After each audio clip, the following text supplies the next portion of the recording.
Hey guys, welcome to Through the Bible Verse by Verse, a plain and simple study of the entire Bible, book by book, chapter by chapter, and verse by verse. We are in 2 Kings chapter 5, another fascinating chapter out of the Old Testament. This is the story of Naaman. Now Naaman, as we will see, is not an Israelite. And yet he will exemplify such great faith, even greater than the Israelites. Now, what is interesting about Naaman, there are two that I can think of right off my top of my head.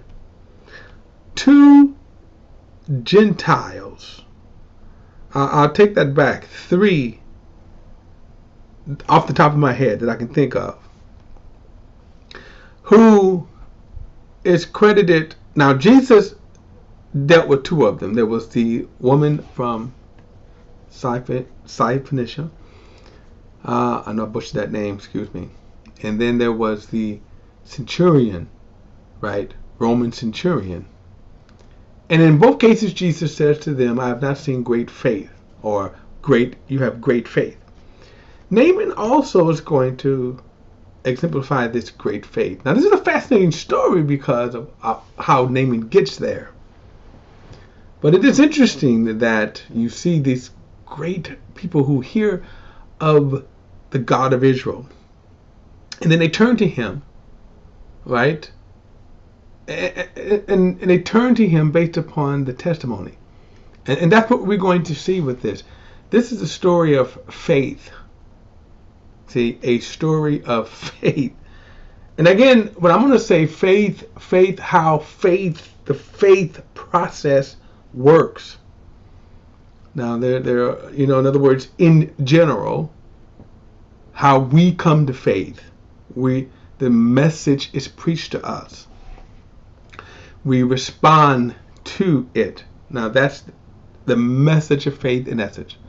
Now, what's behind a lot of that, for sure we can talk about, right? God obviously acting upon our hearts. God orchestrating, this message of faith in our hearts. Okay, so yes, all of the above. But it is interesting that you see that people respond to. And so Naaman is very interesting. Let's get into Naaman. Very interesting story of faith here. All right, verse 1 says, Naaman, commander of the army of the king of Aram. Now, we're going to see this very interesting because in the next chapter, they get into a big war. The Arameans, I don't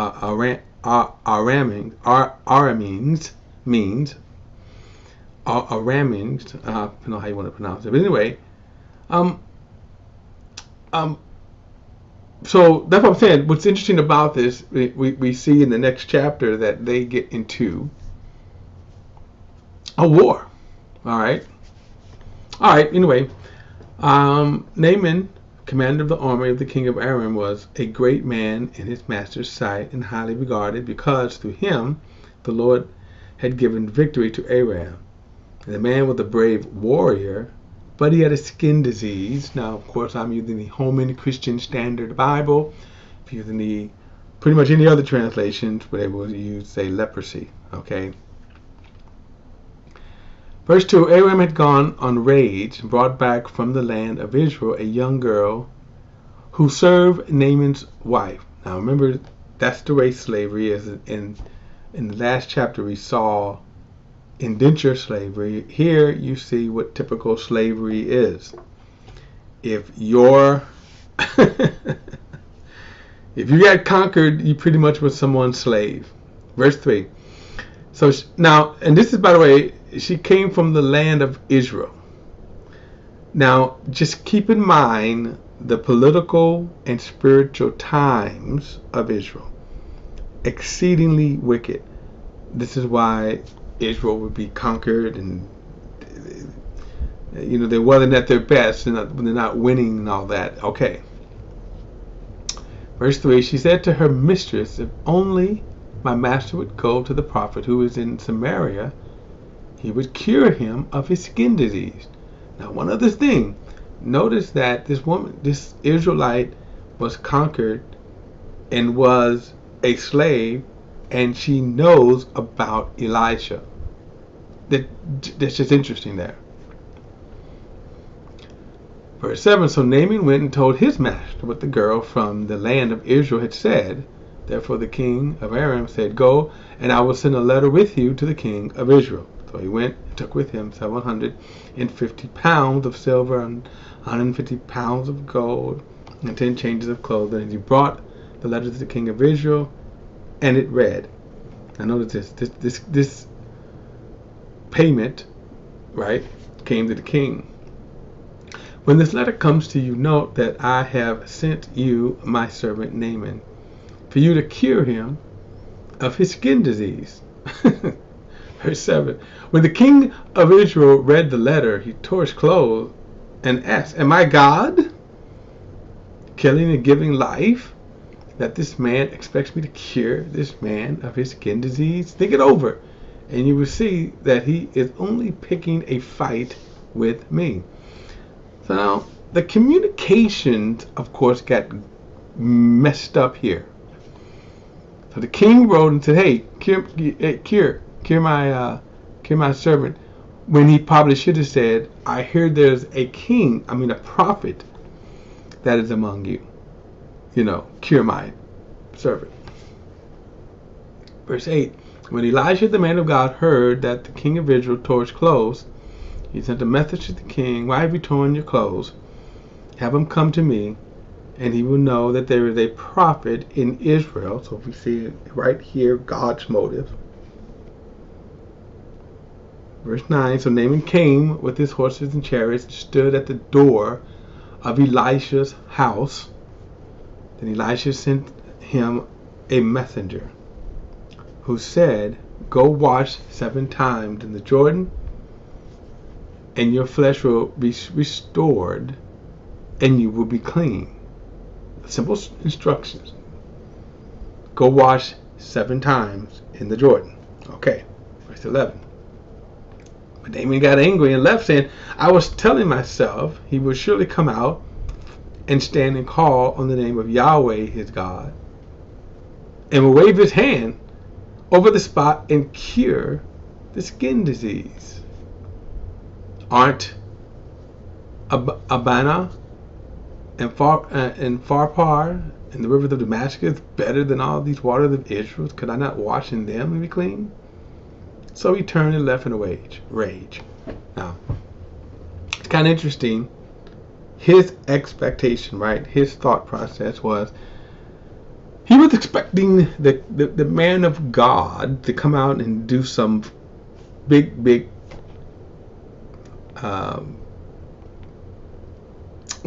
the word I'm looking for here, hocus pocus type of thing. That's not the word I'm looking for, but he expected him to come out and wave his hands. Now, I can't help but think about this, guys. When you watch some of these fake healers on TV, and they do exactly what he's expecting. They come out and they do this, and there's this one guy that used to be like, heal in the name of Jesus, heal in the name. So he's expecting hoopla like that, pomp and hoopla, right? And then on top of that, the prophet tells him to go wash in the Jordan, and you can see the kind of esteem he had for the river of the Jordan. Dirty, they're not much cleaner. Look, I'm an esteemed man right here. Verse 13. But his servants approached him and said, my father, if the prophet had told you to do some great thing, would you not have done it? How much more should you do it when he tells you, wash and be clean? Why you tripping? If he told you to go and wait, but that's true. Some of these fake healers will come out and have people do all kinds of crazy stuff. Verse 14, so Naaman went down and dipped himself in the Jordan 7 times, according to the command of the man of God, and his skin was restored. It became like the skin of a small boy, and he was clean.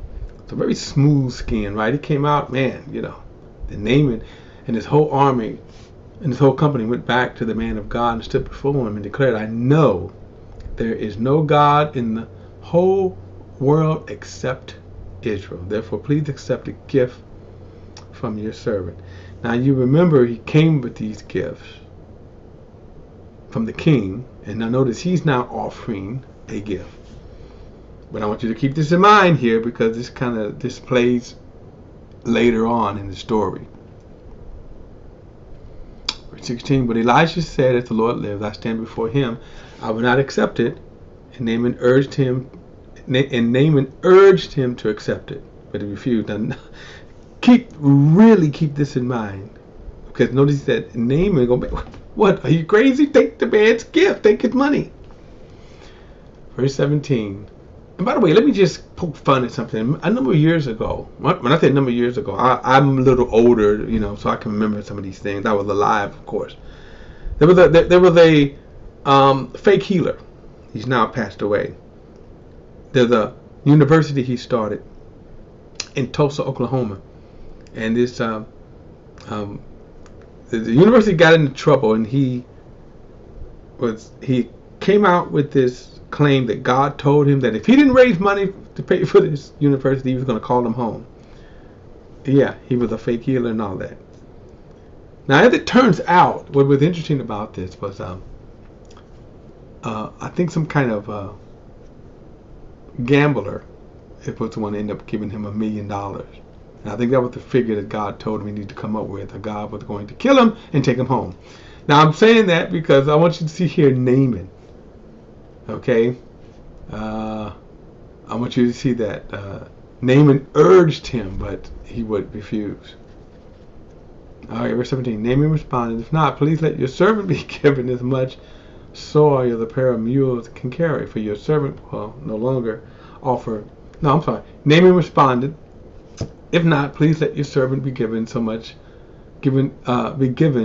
soil as a pair of mules can carry, for your servant will no longer offer burnt offering or sacrifice to any other god but Yahweh. Now, this is kind of interesting here. This story here. Verse 18. However, in a particular matter, may the Lord pardon your servant when my master the king of Aram goes into the temple of Naaman to worship, and I, as his right hand man, bow in the temple of Naaman. When I bow in the temple of Naaman, may the Lord pardon your servant in this matter. So he said, go in peace. Now, the reason why I wanted to bring this up, because this is very interesting, especially when we talk about people who are not Christians, or I should put it like this way, when we talk about we as Christians having to sometimes operate in the world. In other words, this man has truly come to faith, and he's telling them that I'm not going to offer burnt offerings. However, because of my duties, I have to escort my king, and he goes into the pagan gods, and as we enter in the temple, we bow. Now, it's interesting. Notice his response, go in peace. That in the surface worth kind of a noteworthy. Now, I'm not saying that we should always, if possible, if we can get out of pagan practices, right? So, for example, I don't know if a woman, if you say, okay, I'm a Christian woman, but the only way I can make money is to work in the strip club. Well, we know that's not true. The temptation of that is great money, but no, you don't have to be a prostitute. You don't have to sell drugs, to be in a gang.